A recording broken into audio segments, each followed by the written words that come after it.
Okay, that's all the French I know. Thank you very much. There's a cure for that. Yeah, I know. I know. He's been telling me that for years. Saint Don.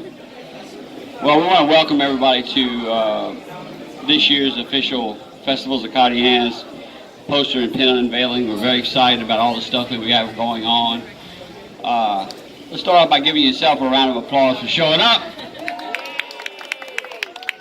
All right. I'm just going to go all Elvis on this deal here. Is Luann Greenwald around? Where's Luann? Luann, she was here. She must have went back in the air conditioner. She's smart. No, there she is.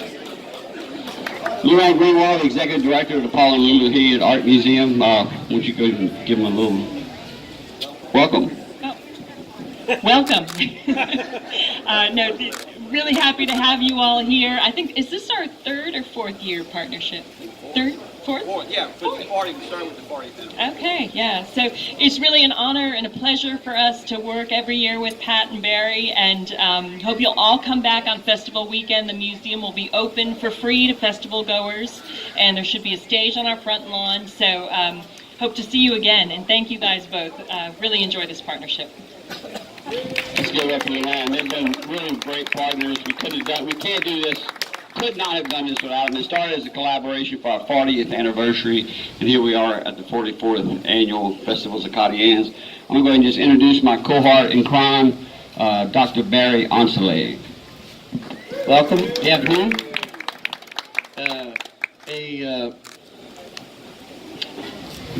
Cet événement est pour célébrer deux différentes choses. On va en parler dans une minute. Anybody freaking out? Let me ask like I used to do at the Liberty. Combien de monde qui parle français? Levez la main. All right. We're still here. We'll be talking some more about the poster and the dedication in just a minute. Welcome, and we hope you will join us for the festival as well. Let's give it up. Dr. Barry Onsley, the founder of Festivals Acadiens, started off as a tribute to Cajun music at Blackham Coliseum in 1974. Here we are 44 years later, celebrate. 45? Wait. Yeah, I went to school in Louisiana, man. I struggle with math. You know, it's a challenge, I'm going to say. We want to go and thank a couple of sponsors. Of course, we want to thank Bon Ton Grill for all the great nibbles we've been having tonight. Let's give them a round of applause. Dripping Springs Vodka. Where were they hiding? I didn't see the vodka.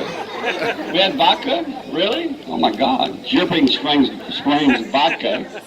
And the Hilliard Society. Let's give it up for the Hilliard Society.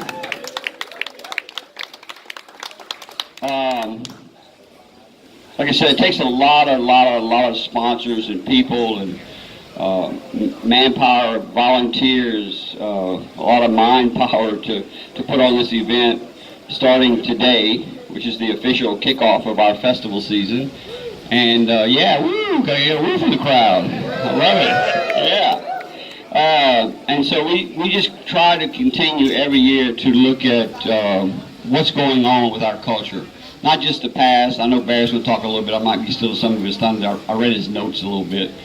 You know, but this is something I've been saying. I've been involved. I think this is my 28th year of being involved. I've been to all of them. I was dancing in Blackham Coliseum back when I was a much younger man. The fire marshal was running us off for dancing. And so this festival's been near and dear to my heart. And then 28 years ago, I just called Barry out of the blue. We didn't even really know each other. And said I want to be a part of it. And started with a little 10 by 10 tent, pop-up tent. Near the Bayou Food Festival. I would go drag musicians off the stage and do my Howard Cosell up close and personal with the musicians, no sound and nothing. And out of that came the San Mar Heritage, and it's just grown and grown ever since. And it's kind of what we've envisioned over the years. We have a tremendous board: myself, Barry, Lindsay LaGrange Evans. She's around here somewhere. Andre Mitchell. I don't know where Lindsay is. There she is. Lindsay, come on up here, man. Give these two a round of applause. They've been with it almost as long as I have. Andre's maybe not quite as old. Well, he's not as old as us, obviously. And he's a lot more handsome, not pretty. He's more handsome than us, you know. So Ted, we have Kelly Stewart is here. We have Ward Lawman, It takes we have about 18 to 20 committee chairs that work on this year round. We have groups like the French immersion teachers who come and pour beer for us, and groups, nonprofit groups that they make money off of coming to our, and helping out at our festival. We pay them as nonprofit to nonprofit for them to help us with pouring of beverages or setting up of tents or picking up of garbage. I mean, it's just a real community effort. And what Festivals Acadiens to me really means is it's kind of a self-celebration of who we are. I've always looked at it as a celebration of our way of life, how we dance, how we eat, how we sing, how we talk, all those things that are so relevant to our culture and make us such a unique part of the world. So again, we try to look to the past, but also what's going on in the present and what's going on in the future. So let's give all the committee chairs and volunteers and everybody who comes out every year to support Festival Acadiens. Come on, y'all can do better than that. So again, we have this year's presenting sponsor for Festivals Acadiens is LUS Fiber. We're really excited about that partnership. And I'd like to invite Jeff Stewart, who is the interim director of LUS Fiber. There he is, Mr. TBB. Say a few words. Thank you, Pat. For years, LUS and LUS Fiber have been a part of this community, and it makes us very proud to be a part of this event, this festival. We take pride in our people, our culture, our food, our music, and this is just one way that we can help others experience the same thing that we've done for years. So I do appreciate the opportunity to be a sponsor, and we hope for a very successful 2018. By the way, Jeff is holding the best reason to do this festival. Yeah, I'd forgotten. LUS was really the first to come to the table with electrical power. They buried we used to dig trenches, bury the wire, and dig it all up, roll it up, and throw it in a building. And we're like, well, wait a minute, that sounds kind of counterproductive. I'm not that bright, and then LUS came in and dug and buried permanent wiring for us, and it just made everything so much better. So thank you to LUS and LUS Fiber. Let's give them a round of applause. I don't know, is anybody from Chevron here? I know they were supposed to come, but Chevron is also an integral part. Again, the list goes on and on of Lafayette Coca-Cola, Yingling, Golden Pilsner, Lafayette Consolidated Government, Mr. Electric. I know Randy Haney. I saw Randy Haney hiding in the back. He's always in the background, but Randy Haney is a huge supporter, in particular, of this exhibit tonight. And just, and what year is the high school reunion? 1973. They'll be having their high school reunion. Ward's part of that posse, so they'll be out at the festival having a good time. Again, Lowry's Printing, Lafayette Marble and Granite, KRVS, all our media partners. I want to thank KADN. Again, there's a lot of sponsors that either through cash donations or through in-kind services or through media partnerships really help us get the word out. So one of the reasons why we're here is to talk about the opening of the fall exhibit for not only what's happening behind me at the Hayes Townhouse, but also at the Paul and Lula here right behind you, showing the shot has an exhibit called Fever, and then we also Alan Jones, which was curated by Chris Bennett at the UL Art History program. Is Chris here? Raise your hand, Chris. He's probably up there somewhere. Yeah, I know. I'm trying to cover as best I can. So I want to thank Chris and Bennett and Alan Jones for helping with the exhibit across the way, and then also. This is the 50th anniversary celebration of Codafil, and I'm going to let Barry say a few words on this. The 50th anniversary of the founding of Codafil in 1968, which turned out to be an amazing investment in our culture and our future. Peggy Fian here, our newest director. Would you like to... Bonjour. Oui, bonjour tout le monde. Merci d'être venu. Merci d'encourager le festival. Merci d'encourager le Codophile 50.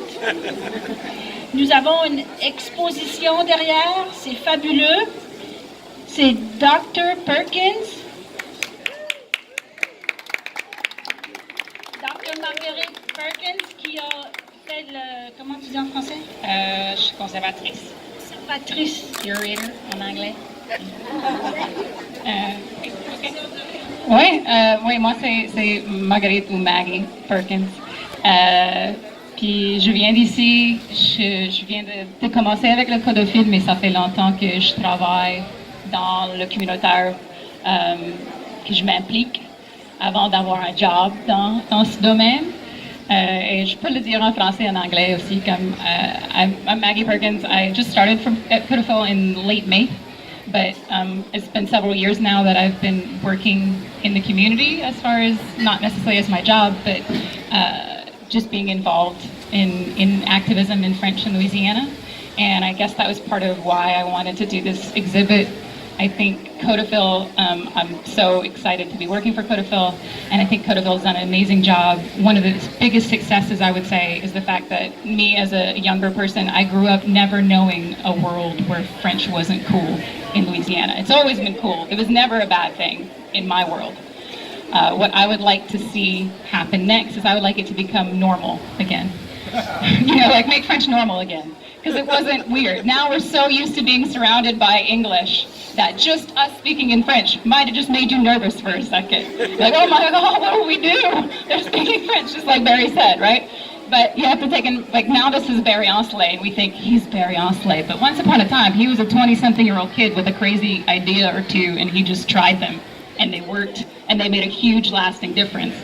So what I would like is for people to personally see themselves in French, to see French in their day-to-day lives. It's not something that you have to save away in a corner of your life for, it's not a sometimes food, So I would like people to embrace French and know that if you have an idea, you can do it. Like, talk to somebody else, maybe they'll help. Talk to Codophile, talk to other people. So it's a series of individual people making activistic choices. And Codophile is here to facilitate that and to be the official kind of voice representing Louisiana, but I really hope that individual people will choose to commit to getting more involved.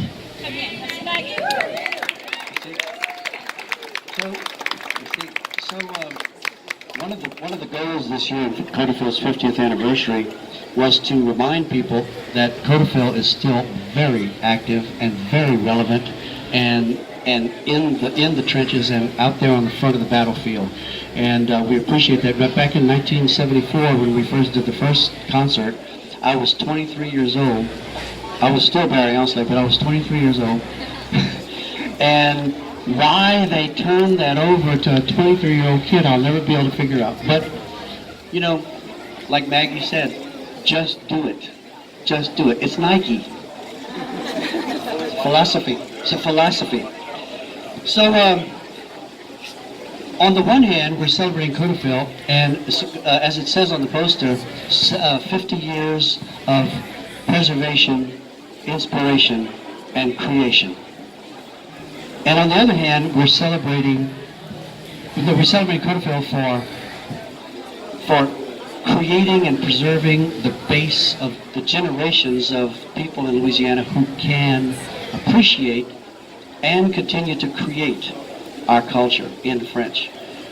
And as part of that, I got to tell you a story. Some of you may be wondering who all these people in the cowboy hats are. They're the descendants of a man named Cesar Vincent. Some of you may remember a few years ago we did this recycling project with the Lomax recordings. Well, I got this idea I was listening to a song. Some of you may know, Travailler c'est trop dur. Zachary Richard here still? He was here a second ago? Yeah. Zachary Richard launched this iconic song, Travailler c'est trop dur. It became an international mega hit all over the world. What most people don't know, that the original singing of that song was recorded in 1957 by a subsistence farmer named Cesar Vincent from Vermilion Parish. And I became fascinated with the evolution of that song. There's even a version by Alpha Blondy. There's versions in the Caribbean. There's versions in French Canada. There's versions all over the French-speaking world. I was telling that story, and it occurred to me, I wonder if he sang anything else. He couldn't have just sung one song for Catherine Blanchett in 1953 and Harry Oster in 1957. So I started digging in the archives with the help of Chris Segura, who was just playing the fiddle for you a second ago. And we found that, eliminating the overlap, he sang 44 songs. Well over half of them I've traced back to the French Middle Ages. Some of them are 700, 800, 900 years old. And they were in the head of this subsistence farmer from Vermilion Parish who was just making a living raising 5 kids by raising what they needed. And apparently, I've talked to a lot of family members. He was a jolly fellow. He was an interesting fellow, a little bit quirky. He would break into song at just about anywhere. Grocery store, funeral home. But he also died in 1970, never owned a car, walked everywhere he went, all went on horseback. Apparently he was a horse trainer in his younger days. And everybody says, you could hear him before you saw him. He would sing not for himself, but for the whole neighborhood. One of his neighbors lived about a half a mile away across the pasture, and he reported sitting on his porch just about every night to listen to him sing a half a mile away. He was an amazing repository of a rich treasure, and having discovered this treasure, transcribed all the songs and started looking into them and translated them and got the idea, let's do this Lomax thing again. I started calling Steve Riley, Wayne Toops, Roddy Romero, Zachary Richard, all of the people who were interested in doing this. They all fell in love with this man's songs, and we are working on a CD of 20 songs of contemporary recyclings of the amazing poetic, lyrical legacy of César Vincent. He deserves a hand. Now, he wasn't a star. He never made a record. He sang on a stage at least once in 1953 at the Abbeville Dairy Festival. But that's about it. He was just a regular guy, but he had this amazing heritage. Now, in order to honor him, we're featuring several things at the festival this year, including a showcase of some of the contemporary versions of his songs. But we decided to feature him on our poster. And in order to do that, we were casting around for an artist. Who could do this? And I thought, Randall Labrie, one of our amazing artists who's more known, I guess, for his pen and ink drawings. But he's an amazing painter as well. And he's also from Vermilion Parish. And he fell in love with the project and cared enough to go and do some research about what this might have looked like. So, Randall, will you want to talk a little bit about it?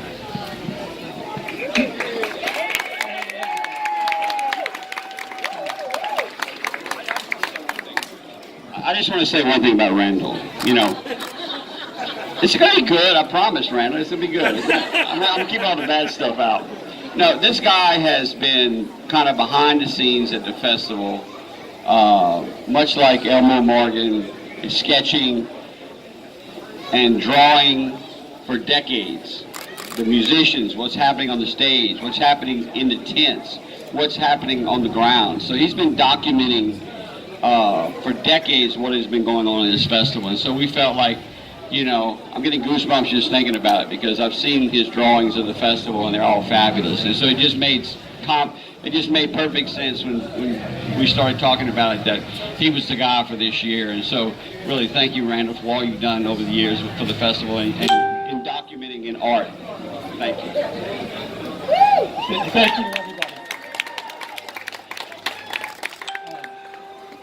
Je suis très fier de représenter le monde acadien et créole parce que je trouve qu'il y a quelque chose de spécial, une chaleur et une gentillesse de cœur qui est très rare. I'm very proud to be representing the Cajun and Creole cultures. I think there's something special in their warmth, in their kindness that often isn't seen. I don't know that the painting shows that, but it shows a very beautiful place, Vermilion Parish. When Barry asked me about doing this, I had no idea what to do, and I said, do you have any suggestions? And he said, perhaps Cesar on horseback on a country lane. I said, okay, that sounds good. But I have to make up the man on horseback, and that's difficult. And then I had to find a lane, a country lane, and I drove around Leroy and Moe and Kaplan, and I had a hard time finding a lane. And finally, on Mahogany Road, between the birthplace of my dad and the birthplace of my mom, I found the perfect lane. Their birthplace is 2 miles in either direction. And I think that's what makes the picture, is the landscape in it. Thank you very much.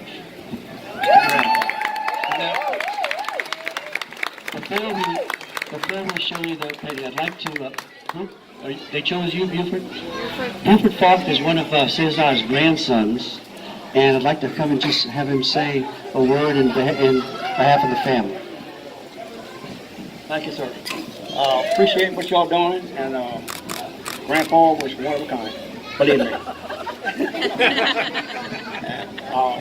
Rocking, remember, every time we go to this house, you sit in this rocking chair.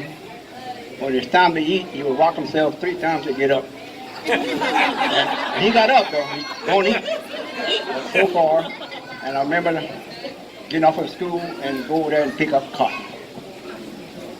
Get up early in the morning till late at night for $5 a sack. That's when we was rich. Good money. But Grandpa was, like I say, was one of a kind, and was not close, but we can see in his eyes that he was appreciating what he was doing. And every time I would go there, he would tell about Paran, Milton, that what to do the next day, you know, and he would do it. He said, yes, sir. And he would do it. And I would do it too, you know. I'll get a good whipping. Yeah. I ain't tell you what the whip was about, but besides that, we got along good, and I wish he was still here, but he's been gone since 90. Yeah, 1970. That's a long time. Well, I'm getting around that corner too, so I appreciate y'all coming, and we need to meet again in the festival coming up, and I'll be proud to be there and answer any questions y'all need. And I got a bunch of pictures. But thank y'all. Buford and Sandra and Carol, so many, Stephen, so many of these family members have helped us to try to figure out who this guy was. So we didn't have a whole lot of information on him at first. And the more I find out about him, the more I wish I had met him. Let me just tell you one story, one short story. He goes all professorial. His wife, Olive, her job was to milk the cow every day. And one day she got sick, and cows get used to who's milking them, you know, and so if you mess that up, you can kind of clam up and not give milk. So Cesar had to go milk the cow, and in order to avoid disturbing the cow, he put her dress on and went out and milked the cow. That tells you a little bit about the kind of guy he was. Now look, that sounds kind of kooky, but actually it's extremely smart and practical, right? So, Cesar Vincent, and you'll see I'd like to thank Kevin Reese too for starting this. Stopped in Cece's and says, "Do you know Cesar Vincent?" I said, "Yeah, I do." You want to show it? Yeah. Randall, get over here.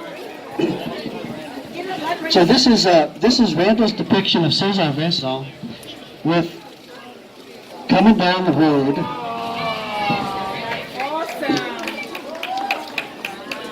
And I have to tell you, while you while you consider this, late in his life, especially after World War II, his songs and stories were having to compete with television and radio and media of all kinds. A lot of people didn't want to hear that old stuff anymore. Some people would say, well, look, y'all keep him on the porch. He's coming down the lane, y'all keep him on the porch. We don't want to hear that. Well, it turns out that what he was singing was a tremendous treasure. And so he's coming down the lane. But this time we're inviting him in. And this time we're going to honor him, give him his due all these years later for the amazing legacy that he left us. And when I showed this to one of the family members, he said, oh, look, he's coming down his lane. His house was right there. So,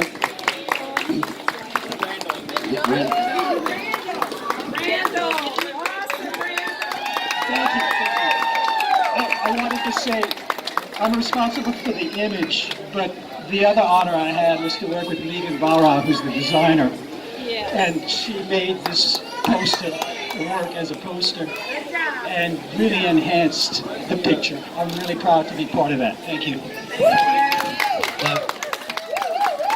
I should also say that in his iconic song, Trabalhei se trovia, there's a verse about a man who's getting on a horse with his violin and going to play down the road. So